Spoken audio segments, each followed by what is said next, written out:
This is a Chronicle podcast, bringing you ideas in the service of medicine.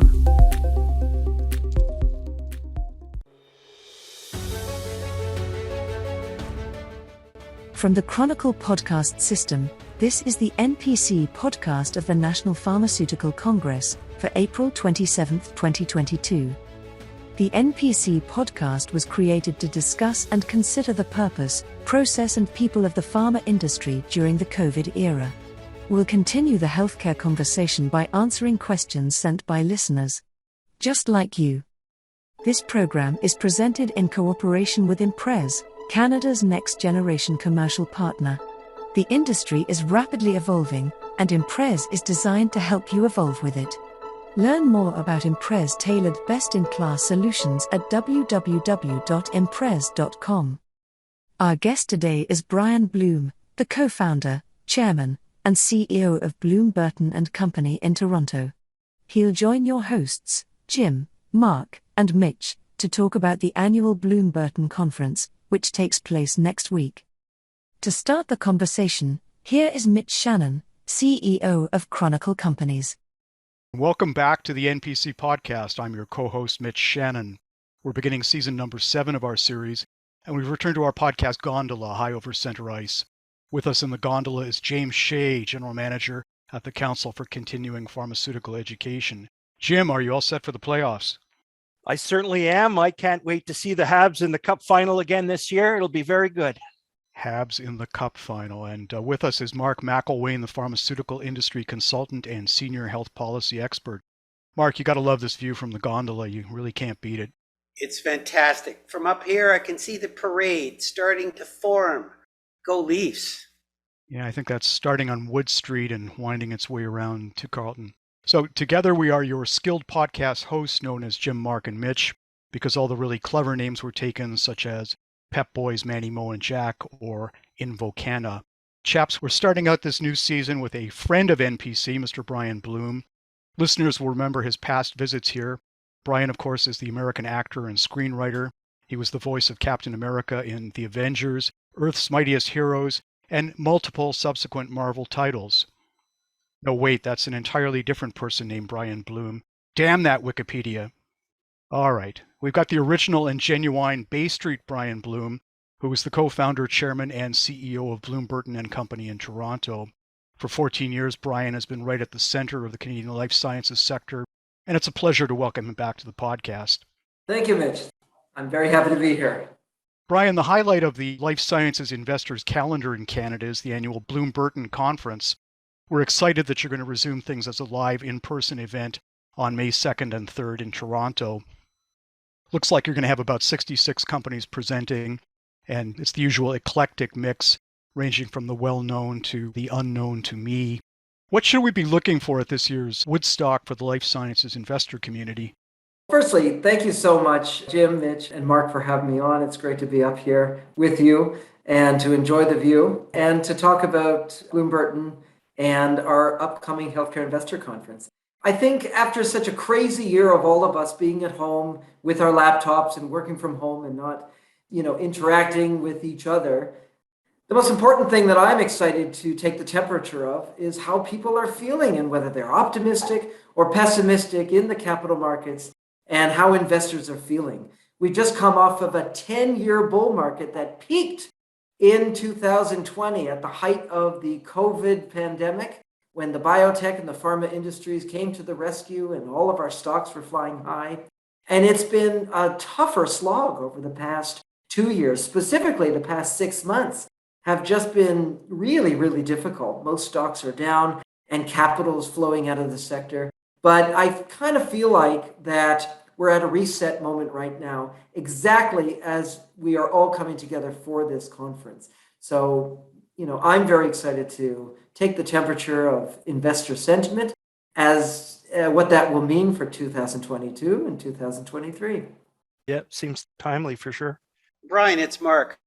It's been said that the pharma companies gained some respect during the COVID years based on the vaccine programs. But that didn't always necessarily translate into higher share prices, especially for many of the growth stage companies, including a few that had been featured at your conference in the past. So what would you say the market is looking for from life sciences companies in the future in 2022? I think we're now in what we call a stock picker's market, which means there's no longer a tide that is easily lifting all boats. And by the way, it wasn't just biotech. Biotech, of course, and pharma has its own fundamental reasons why our industry has such a bright future, right? Our understanding of disease biology, the modern modalities of genetic medicine and genetic therapy, these are all great things that will propel tons of new drugs and products that will come to market and great profits in the future and a growing industry. So the fundamentals of pharma and biopharma are very sound. But we've just come off of, as I mentioned, 10 years of fluffy markets, which apexed in 2020, when even crappy, horrible companies saw their stocks soar and were able to easily attract attention. And GameStop retail investors were writing about companies that never should have been heard of. And we're coming off of the hangover from that. So what we're in right now is more of a rational market where companies actually have to hit revenue and profit guidance or hit positive phase 2 and phase 3 clinical milestones for their stocks to respond positive. Gone is the tide that is lifting all boats. And here with us is more of a rational market where companies need to start performing. Right? The best will survive, I guess. That's what it comes down to. So it's Jim here. And one pattern that we've seen during COVID has been that big pharma is moving to this supposed digital transformation and doing things differently. Do you think that there's actually going to be a lasting transformation of big pharma? Yes and no. So if we can broaden, I know your audience, given your NPC, the National Pharma Congress affiliated and its pharma industry, if we go broadly into healthcare, the delivery of healthcare, telemedicine, and e-prescribing, and where people get their information and interact with practitioners, that has been the biggest change to the healthcare industry because of COVID and the introduction of digital solutions. But the pharmaceutical industry hasn't really experienced much of a digitization that is going to transform it. Obviously, the way that it sells drugs and details and speaks to prescribers and does medical education, that's all had a huge digital transformation. And yes, I believe that that is here to stay more than it will go. But I don't really think that is going to transform what really matters, which is bringing more drugs to market, expanding care, generating greater returns for the industry that can be funneled back into meaningful R&D. So yes, I think that healthcare has always been the last industry on the planet where, information technology and software and digital tools have infiltrated. I'm glad that COVID has brought that to our healthcare industry. But when it comes to pharma, not so much. Very interesting. And speaking of COVID again, it's Jim here again. The Canadian taxpayers put some money into the vaccine developer named Medicago here in Quebec, and it really hasn't yet provided any meaningful return, either financially, medically, socially right now. How do you feel about public investments in private pharma? And under the circumstance of COVID, it seemed reasonable, but what are your thoughts on that right now? I have a lot of thoughts on that. Firstly, not to correct you, but Medicago actually has received Health Canada approval for its vaccine. So I don't know anyone who's gotten a stick in the arm with a Medicago vaccine. Everyone I know has, Pfizer, Moderna, or AstraZeneca. And so I'm not really sure they're available. So societally, it hasn't made a huge impact.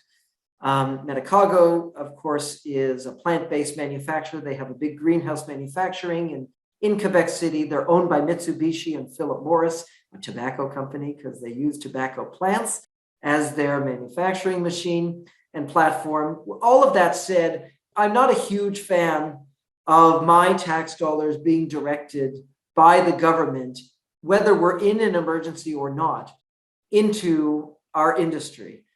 Even now, as we look back on what really got us out of this pandemic, yes, Canada may have been a little bit late because we didn't have homegrown companies that were developing or manufacturing vaccines or developing or manufacturing therapies, although we do have AbCellera, which did invent, develop, and will soon be manufacturing an antibody for COVID. Whether it was made here, invented here, manufactured here, at the end of the day, it didn't really matter. Pharmaceutical companies and the pharmaceutical industry is a global industry, and they're going to sell globally where they can get the right price and where they can do the most good. And whether it's Pfizer, Moderna, or Lilly, or Glaxo, or Regeneron, or Gilead, Remdesivir, companies make their products available. And I'm not really sure that government money to create or to support manufacturing here will make a difference in the next pandemic, as if we're going to get, the sticks in the arms a month or 2 or 3 earlier. We were a little bit late compared to other countries from getting vaccines and drugs because we're Canada, because we're small and unimportant, because PMPRB makes it very clear that it doesn't want to reimburse for important medicines. It has nothing to do with the fact as to whether it's made here or whether, it's made here and it employs Canadians. We're not a very hospitable or welcoming country by federal policy to the pharmaceutical industry. When we're not in a pandemic, our feds the message to the pharma industry is we're not interested in your innovation unless it's free or cheap or generic. So it shouldn't be a surprise that the pharmaceutical companies didn't really have a fire lit to serve Canadians, but of course, because they're humane and ethical companies, of course, eventually their vaccines and drugs got in boxes, a Canada stamp was put on them, and we got them. Just a little bit late. And to sum it up and to answer your question, I'm not really sure that our government support of expanding manufacturing really made a difference in this pandemic or will in the next. Brian, it's Mark again. So overall, what's your report card during COVID for the pharma and biotech companies, the global companies? How did they do? A+. When you think of Moderna, who went from receiving a sequence to having a prototype within weeks and being in clinical trials within months and having a vaccine approved within a year. And you could say the same about Abcellera and Lilly and others with vaccines and with monoclonal antibodies or small molecule drugs like Remdesivir, which was in development for SARS and repositioned for SARS-CoV-2 or COVID-19. Our industry poured enormous resources in dangerous circumstances, in labs, in lab coats, in clinical trial centers, meetings with FDA, 24 hours a day, doing what they can to move products forward that will save the world. And we now know, looking back at the data, social distancing and masks did something, although very little, but the products or policies or tools that made the greatest difference to lowering morbidity and mortality and improving clinical outcomes across the population were biotech and pharma products, were vaccines and drugs, vaccines mainly. And our industry, not only that, it's not just that we moved with great speed and poured resources into it for the pursuit of ethical and worldly good, but also profit, which is not a bad thing, but they did it based on modern technologies. This wasn't looking for the next penicillin in a rainforest. We did this based on monoclonal antibody technology, biological engineering, RNA vaccine, lipid nanoparticle delivery, LNP delivery, which of course is also a Canadian invention, Biotech and Pfizer, and questionably the Moderna, how their vaccines are delivered. All of this was based on modern biotechnology science and platforms, which is fortunately what pharma and biopharma is sitting on today. You're listening to Brian Bloom of the Bloom Burton Investment Group here on the NPC podcast. Brian, let's get back to the conference. There's some interesting changes since the last time we all met in person back in 2019. I'll use that word that you don't like. The once numerous medical cannabis players who were so evident 5 years ago are all gone now. But there aren't many psychedelic developers at the conference, and there weren't as many health IT companies as might have been predicted. What would you describe as the trend direction? I think that medical cannabis came and went, and thank goodness it did. But what has resulted is a very, very important consumer industry, not much unlike vitamins and supplements and consumer-directed healthcare products that can be taken without a prescription, but maybe with a doctor recommendation. So about cannabis, I actually think it's an important consumer healthcare segment. It's just not going to cure many diseases. And we always thought that it was going to be less important than it is. And I think we were right that it's not going to change the face of the pharmaceutical.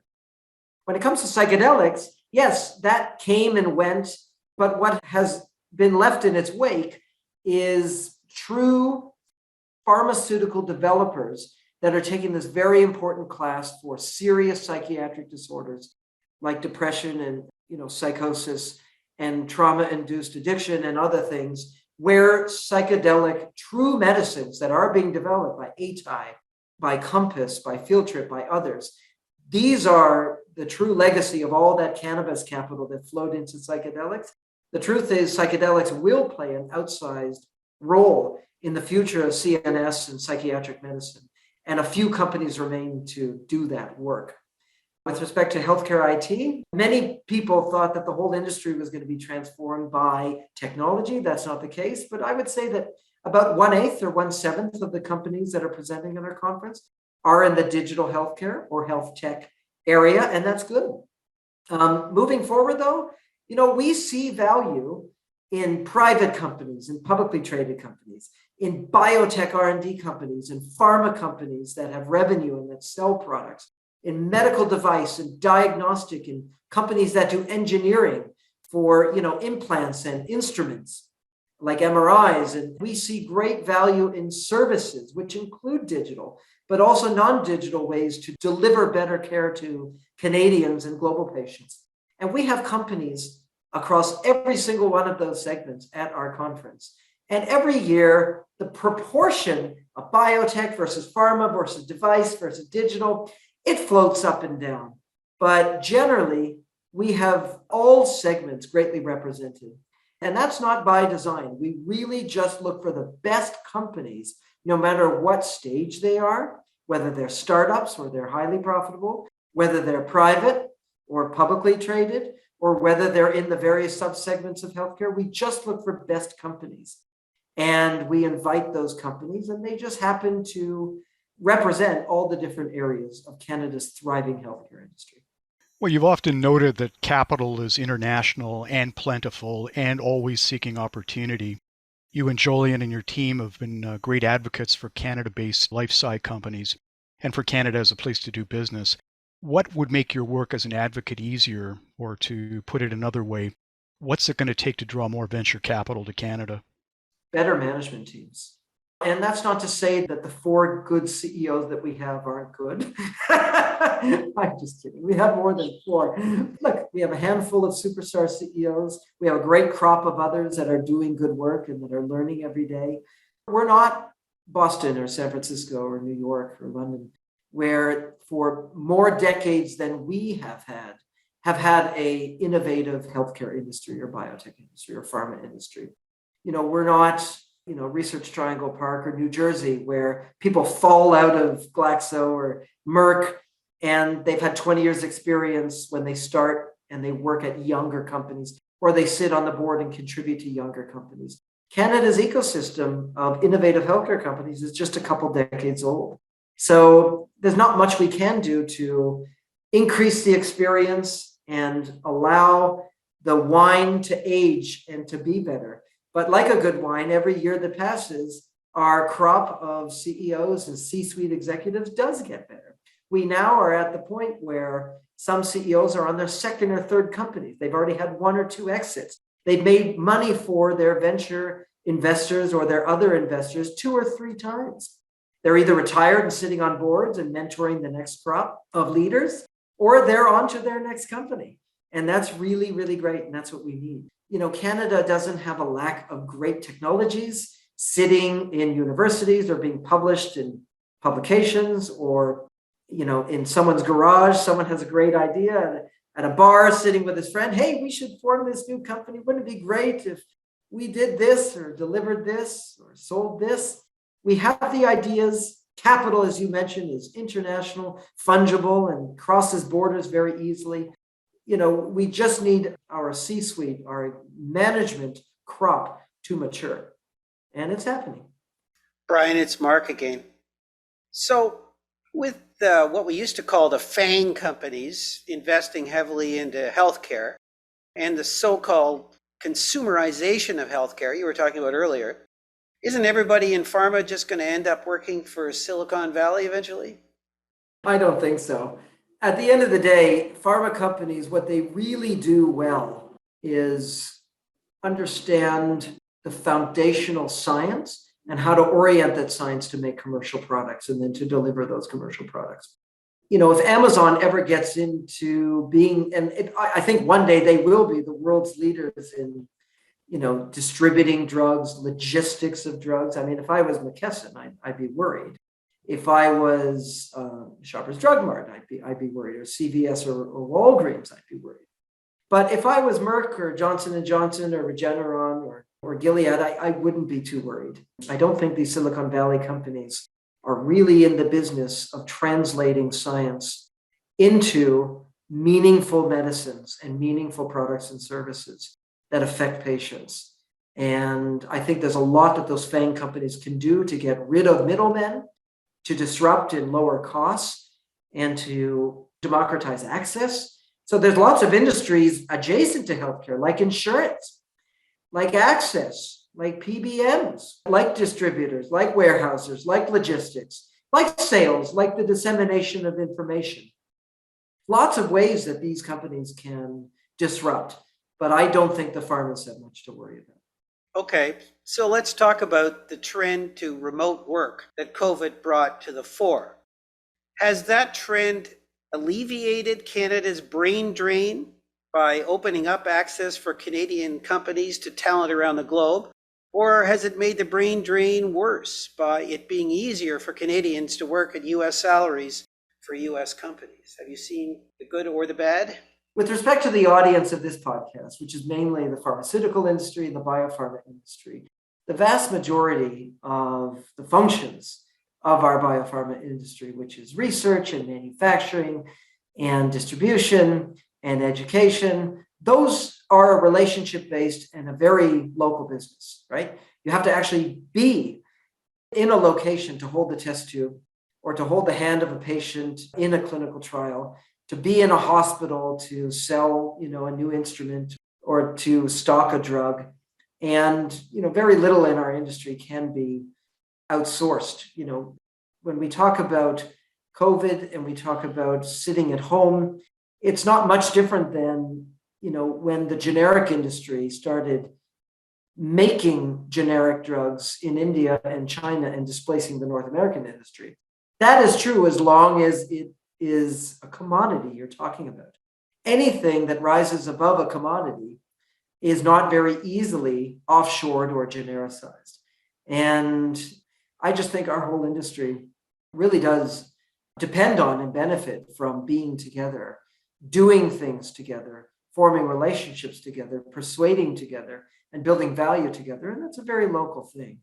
When it does come to, regulatory, business development, licensing, technology transfer, and finance, those areas of the business certainly are less local, can be done through Zoom. And we've seen a brain drain when it comes to the Canadian talent leaving to get, the same job at a US company, but in US dollars, or for greater money and in US dollars, and therefore moving away. But I don't think it's really made a huge dent. Okay, so as we wind down the podcast, we'd like to play our word association game.